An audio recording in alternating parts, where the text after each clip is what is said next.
Ano tong ginawa mo tong Vargas ito? Standard? No. Pensonic. Ano? Pensonic. Pensonic. So, ayan.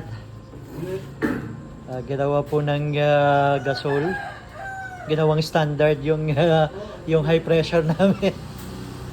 So parang hindi na yan ko na, no? Hindi. 'Di ba yung nabibili magkano? 1,000, 2,000 na burner, 1,500.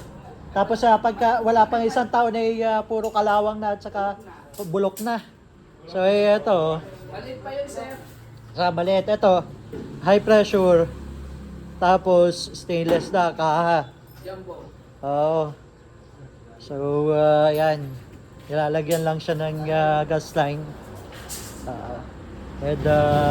Mamaya itetest namin to. So yan, tinutubuhan.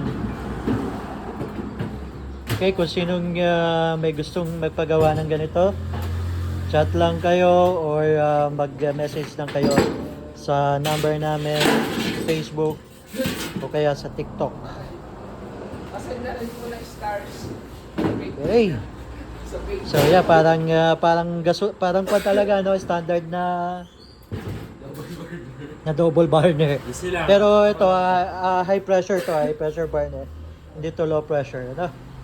So kung meron kayong or kung merong interested diyan, tumawag lang kayo sa amin kung magpapagawa kayo. Thank you.